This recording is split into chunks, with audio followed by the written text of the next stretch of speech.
Hello and welcome to Talking Hearthstone. I'm Tito Santana. This is episode 7. Splish, Splash, Whelp, say that 3 times fast, is banned. It was coming. There had to be a change to Druid. I was a little worried that we weren't going to see a change to Druid.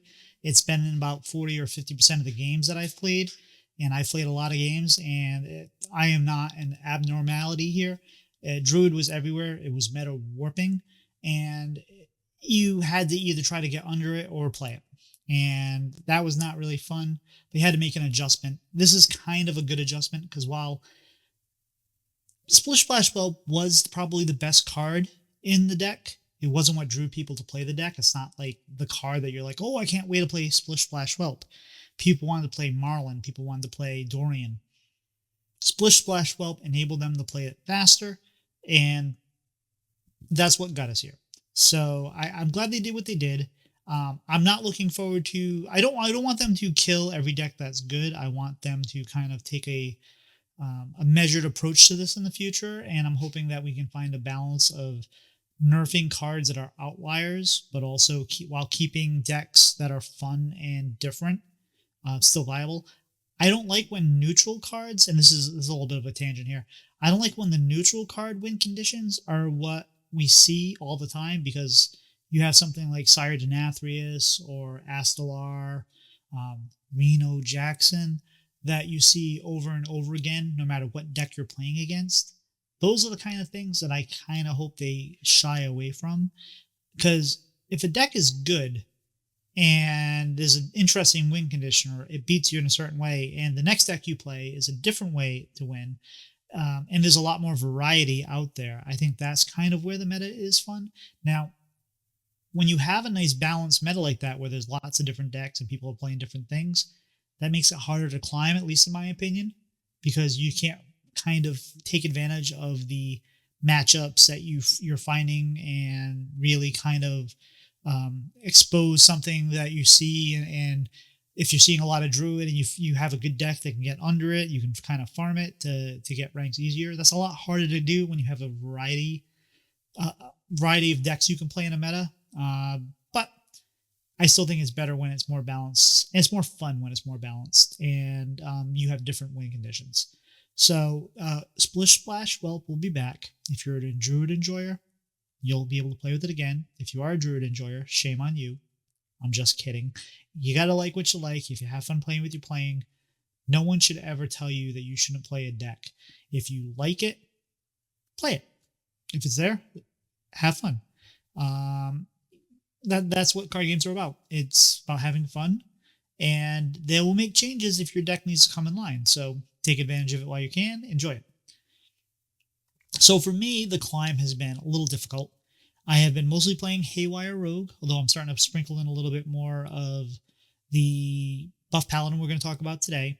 And I also played I played a little bit of Painlock at first, and that's a fun deck too, but I've been having a hard time finding the deck that's really kind of getting me there. And I've been doing the dance where you go from the D5 floor to D2 to D3 to D2 to D4. Now I'm probably right around D4. And this happens to everybody. And it gets frustrating when you're there. But don't feel like you are alone in that you're struggling at whatever rank bracket you're at to get to the next level. This happens. It's one of those things, and we'll talk about things around this in the future as far as like tilt and evaluating the meta and whatnot. But I want you to know that it happens to me. It happens to everybody, except maybe like Pocket Train or Ron Mexico or No Hands Gamer or whoever. Probably doesn't happen to them that often, but it does happen to most people. So when it happens to you, you're not alone. Just remember that. So let's talk about the new Paladin cards that are from Perils in Paradise. The piece de resistance is a card called Sandcastle. It's spelled a little differently. It's a little spelled like elementals, but it is Sandcastle, and this is a 5-mana 3/8 with Rush. When it attacks, after it attacks, turn this into a location. That location is then a 5-mana 8 durability location. Yes, 8 durability. That has an ability of give a friendly minion +3 attack and rush, then turn back into a minion. So I don't think I think once you turn back into a location for the second time, that location will be closed. There's no reopen ability here. It's going to work a lot like Remornia, where Remornia was like a minion, then a weapon, then a minion, then a weapon, but then you couldn't attack again unless for some reason you had Wind Fury. So it's going to be a lot similar to that. The nice thing about Sandcastle is it can get buffed. So if Sandcastle as a minion is a 10/10, then when it turns into a location, it is going to be a 10/10. Oh, it'll probably lose durability because you ran it into something. What that means is that when you use this ability, it's not giving +3 attack, it's giving +10 attack, or whatever the attack of Sandcastle was. So what I envision here is putting this into, say, buff Paladin, where you buff it up, you play it, you run that into a taunt minion in your way, it turns into a location.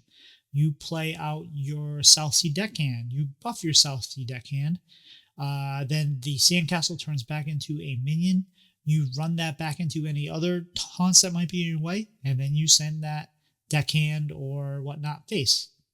I mean, it seems like it's going to be a lot of fun. It seems it's going to slot right in there. It's probably also going to slot into some of the newer decks that we're going to see. The Tourist is Sunsapper Linessa. It's a rogue tourist. She's a 5-mana 2/6. Your spells that cost 2 or less cast twice. This will be important. This pairs very nicely with the drink for Paladin, which is Divine Brew. It's a 1-mana spell that reads, give a character Divine Shield. If it already has one, give it +1. So Linessa is going to essentially allow that spell to cast a Divine Shield and give a minion +1 at the same time. Now, you can also use something like Holy Glowstick when it's reduced to 1. That's less than 2. It's going to cast twice. So you get some use out of that. I think we were setting that Holy Glowstick up from the mini set for this particular expansion. I think it's going to be fun. It also kind of works with the theming. It is also going to work. Linessa is also going to work very well with Sunscreen. Sunscreen is the new Paladin token spell, which is gives a minion +1/+2. So when you have Linessa on board, these sunscreens are going to cast twice.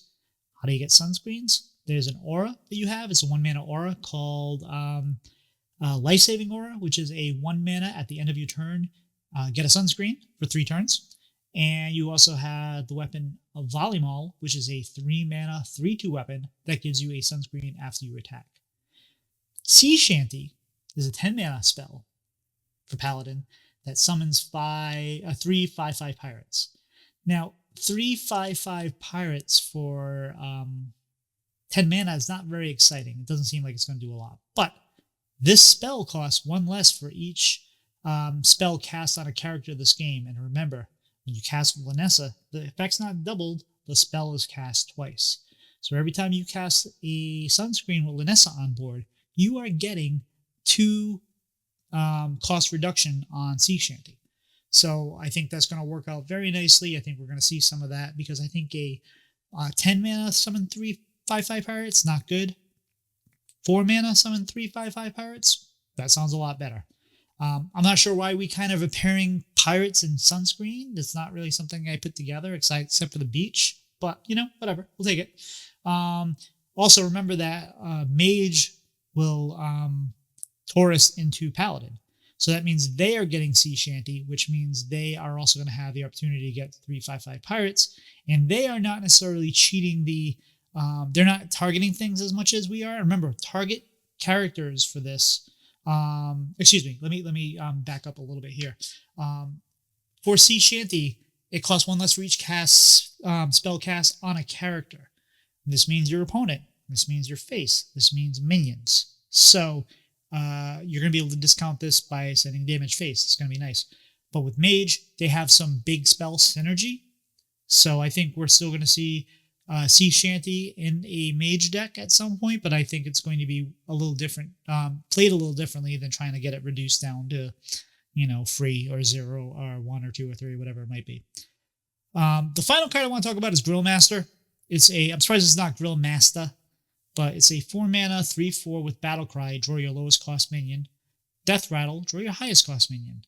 I'm sure that somebody is going to figure out a way to break this. It's order in the court. We just take advantage of that. I know somebody will figure it out. I'm sure we'll see some Jean-Bray decks that do weird things with this, but I'm very excited about all these cards. So let's wrap up our talk today with a game of Hand Buff Paladin. So the key cards in this deck are Painter's Virtue. You got Leroy, you got Outfit Tailors, you got your South Sea Deckhands, and you got your Tigress plushies. Now, what you want to do is you want to mulligan, for the most part, you want to mulligan for your weapon or your instrument tech that's going to draw you your weapon. If you draw an instrument tech, you can throw that weapon away because you're going to get it back when you play your instrument tech. Now, the exception to the mulligan rule is if you know you're playing against a slow deck, especially one that's going to play Reno, you might want to think about keeping your Leroy and your Outfit Tailors in your hand because you want to buff them up as much as possible. Because once they get your board cleared and you get to that point of the game, it's really going to be hard to kind of finish pushing damage to their face. And if you happen to have 18 to 20 to 25 damage from hand charge damage, that makes a difference. So that's one thing to keep in mind. But for the most part, you just want to try to get your weapon. You want to make sure you have your weapon online. If you happen to have two weapons, it's not the worst thing. I would still toss back one on your mulligan. But when you start seeing the Vipers and you play your Painters and they Viper it and you play your Painters the next turn, that feels pretty good. One thing I would mention on this is if you are playing against a control deck, and I know you want to take advantage of your mana, if you are suspecting that they might be playing a Viper the next turn for your second weapon, I usually try to avoid playing the weapon after my first one breaks unless I definitely can swing with it, because it feels really bad when you play that second weapon and then they follow it up right with the Viper and you get no value out of that. So just a little food for thought there. I'm going to try something a little different today. I'm going to pre-record a game and then I'm going to try to stop and start and talk through it, because I got some feedback that while it's great that I am reporting the game state, and one thing some people are looking for is to actually get a little more understanding of why I'm making the choices. And we do a little bit of that live, but if we can stop and kind of evaluate and talk through things a little slower, people thought that might be fun. And I think that could be fun too. I just got to figure out how to technically do it in a way that makes sense. All right. Let's go ahead and play a game here of Buff Paladin. I actually played 2 games and recorded them because they went fairly quickly, and I think we could talk about both of them. Let's see how it goes. Hoping the audio levels are good. I've actually done this voiceover a couple times because of various different things that have happened. Yeah. So our opponent is a rogue. Our anomaly is the first minion on each player's turn costs 1 less. That's really good for us given the deck that we are playing. We drew an Omelia, a Gold Panda, a Marlin, and the Righteous Protector. So I want to talk about the Righteous Protector for a second. This is normally a automatic snap keep in a lot of Paladin decks, but not for us. If we're playing something aggressive where we know we're going to have to stave off something early, like a Hunter or maybe like a Painlock or something like that, yes, we'll keep Protector, but ideally we want to find our weapon and we want to buff our Protector before we play it. So we're going to toss this whole thing, and let's go ahead and pick up. They had a full mulligan as well. We picked up Toy Captain Terum, Yogg Saron, Ziliax Deluxe 3000. Now, our Ziliax is at the start of your turn, double this minion's attack, battle cry, so I'm going to copy of this. Outfit Tailor, which is wonderful. So, I want you to picture something here. I want you to think about what you would do with this hand. It's not great, right? It's not really what you want to start, but stay with me for a second. We have the coin, and we have the anomaly that the first minion we play on each turn costs 1 less. So, this speaks to me as a turn 4 Ziliax. 2 4/6s that double attack on turn 4, that seems pretty good. So that's our goal right here, is we want to get to it. Do we get the coin? On turn 1, they play a Kobold Miner. Thank you, Anomaly. On our turn 1. All right, so we draw a Grime Street Outfitter. Now, Grime Street Outfitter is a good card. It's an interesting card because in this deck, you want to buff the things you want to buff. You want to buff your Outfit Tailors, you want to buff your plushies, you want to buff Leroy, you want to buff, the deckhands. I usually want to make sure at least I have something in my hand to buff or something good to buff. Now, in this particular case, I have Ziliax, and I'm planning on playing Ziliax on 4, so if I can buff him, great. Now, you also got to remember that even if you don't have a lot of things to buff in hand, depending on what you're facing, tempo good. Tempo always good. So you might want to play these cards even if your hand is not optimal for buffing, because you still want to buff what you have, and you still want to contest for board, and you still want to provide threats. So in this case, we are going to play Grime Street Outfitter pretty much right away. Thought about it for a half second, but yeah, we played it pretty much right away. So it's now turn 2 for the Rogue. They're going to heal their face with their Water Sauce, just to draw a card. And they played Greedy Partner. They got a coin out of that, and they swing face with the Kobold. So we drew Amethyst, which we're hopefully not going to get to. Now, I run my 2-1 into their 1-1.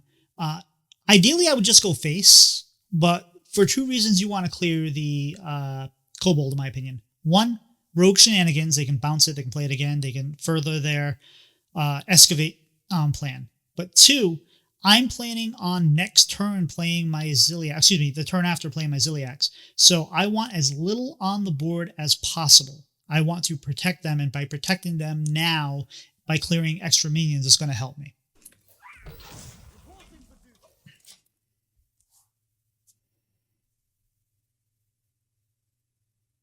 So they're thinking about their turn. They're going to Dagger, and they're going to run their Dagger into my 2-1, and they're going to clear my Soldier. I believe I mentioned that I hit the hero power. If I didn't, I'm sorry I missed that. So in this case, I drew an Audiomedic.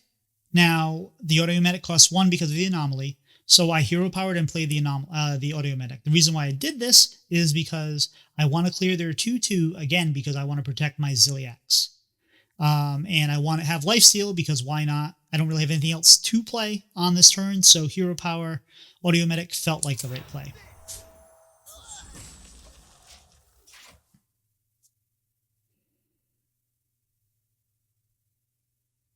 So now they're gonna do something interesting here. They're gonna play Sandbox Scoundrel, and then they're gonna play Frequency Oscillator. Now the reason why I find that interesting is the Oscillator isn't really a card that you need to discount. It's a 1-mana card.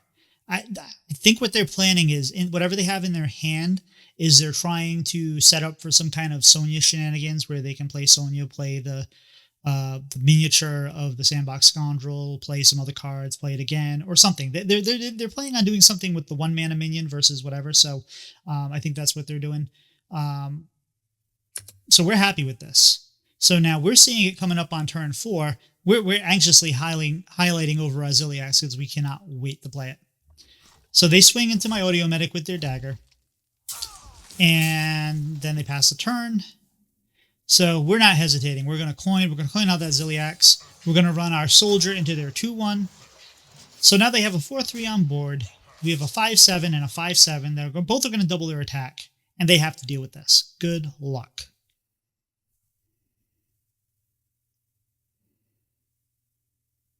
So they're thinking about it now. And they are going to play Blackrock Shovel, and then they're going to Weapon to trigger the Death Rattle because they're looking for anything. They play Falling Stalactite onto one of the Ziliaxes, and they run the Soundbox Scoundrel into it. And that leaves me with a 10-7, and that makes them leave the game because I don't think they really had much they were going to do. So this was kind of an interesting game where we didn't hit our game plan. We didn't really buff. We buffed once. We didn't get our weapon, but we took advantage of the anomaly and got the victory. All right, here we are going into game 2. see what happens with this one. I think this game goes on a little bit longer. That last one ended it really quick and in a really positive method for us. So we're playing against a Demon Hunter. Demon Hunter is kind of a bane for us. We really hate Reska. We hate multiple Reskas because we like to go tall, we like to go big, and they like to steal our big things. We've also been seeing a lot of like Excavate Plague Death Knight right now. So, I mean, it's not the worst thing to see, but I'm usually not thrilled to see it. Our anomaly, I have to go back and check that, is the first minion on each turn costs 1 less again. All right, so our mulligan is Painter's Virtue, Audio Medic, Leroy Jenkins, and Muscletron. Now, we have the Painter's Virtue, so problem solved. That's our first important thing. So then it's like, what do we do with the rest of these? Audio Medic might be a keep, but I don't feel like that's really what we want to do against a Death Knight. They go slow enough where I don't think we're going to have to get some early healing right away. Leroy is an interesting keep because you want to be able to get damage. You want to be able to buff him as much as possible. And Muscletron is also a pretty interesting keep because you can forge it, you can play it. You have a lot of opportunities here. I did toss Leroy. I'm kind of regretting that I did. I'm looking it back now. I probably should have kept Leroy because we probably want to push that damage. We want to get him big as possible. So after our mulligan, we now have 2 Painter's Virtues. So, okay, so nice, but that then makes our instrument text kind of useless, although not always. Toy Captain Tarum and Muscletron. So our minions cost 1 less. Now, we don't have a lot of minions in hand to buff yet, but we have our weapon, so the minions will come. So turn 1, they pass. We just drew a South Sea Deckhand. We're not going to coin out anything, so we're just going to pass a turn. Now, a lot of times you might want to tempo minions, but South Sea Deckhand in this deck is one that doesn't really count because it's kind of a bomb for us. So it's turn 2. We can play Muscletron. We can forge Muscletron. Turn 3, we are likely going to... We're already knowing on turn 3 we're going to coin Painters. Like, that is almost a foregone conclusion. Usually I try to think of more than one line, but in this case, we already know what we're doing. So I forge the Muscletron and pass a turn. If I had more in my hand, maybe I would just play it without the forge, especially since I can play it on turn 2, but I want to get value out of here. And I'm going to wait. Given that I'm going to coin out a weapon next turn, that's going to give me 2 draws before I have to play the Muscletron, so I'll get more buff. They played Helia. We drew an instrument tech. You know, again, useless. But we coin out the Painters and go face. So they're at 28 health, we're at 30. They have a 4/4 Helia. We have 3 plays in our deck. Right now, we have a Painters, a Tarum, a Forge Muscletron, a South Sea Deckhand, an Audio Medic, and an Instrument Tech. They're going to reap what they sow to my face. Fine. And they're going to Fool's Azurite. And find something from that. Solid play.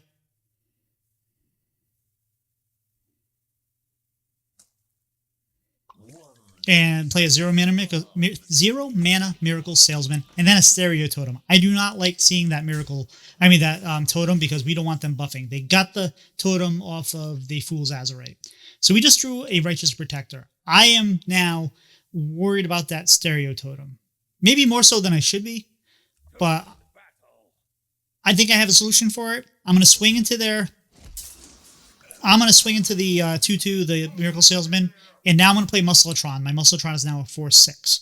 I'm going to then, even though it's early, I'm going to rush my Audio Medic out there at 6/7, and I'm going to run that into a 0/3. It's got Lifesteal. I'm at 29 health. We're feeling pretty good about this.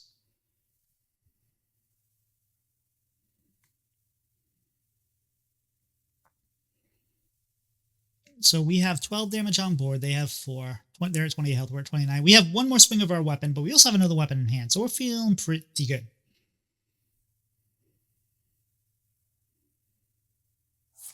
They play Runes of Darkness. One thing we really hate against Mage and against Death Knight is having our faces frozen, because we want to swing with our weapon. They run Helia into my Audio Medic, and then they Frost Strike it. So we're now at 30 health still. We have a 4/6 on board. Their board is empty and they have 28 health. They now play Staff of the Primus, which is a 2/4 weapon. They trade their snake oil. And now is our turn. Nope, I'm sorry, they swing first. And now it is our turn. There's another plague. So I'm looking at my hand here. I just drew another Grime Street Outfitter. Well, the first Grime Street Outfitter. The last one was from the previous game. I'm going to swing with the weapon. Always try to remember to swing with the weapon first unless you're playing South Sea Deckhand and you only have one durability left on the weapon. I'm going to play the Grime Street Outfitter. Let's get things buffed. I have 4 mana left. And I'm just going to play this Instrument Tech out, I believe, because this is a 7/8 Instrument Tech. Like I said, it's useless, but a 2 mana 7/8 is pretty good. I'm going to play out my, I'm going to play out the Protector, and I'm going to pass the turn. So right now we have a 3/3, a 4/6, a 7/8, and a 6/6 Taunt with Divine Shield. We're at 30 health. They're at 22 health. We're feeling okay. We have a weapon in hand. We have a South Sea deck in hand. We have a Toy Captain Terram in hand. We like all of these things.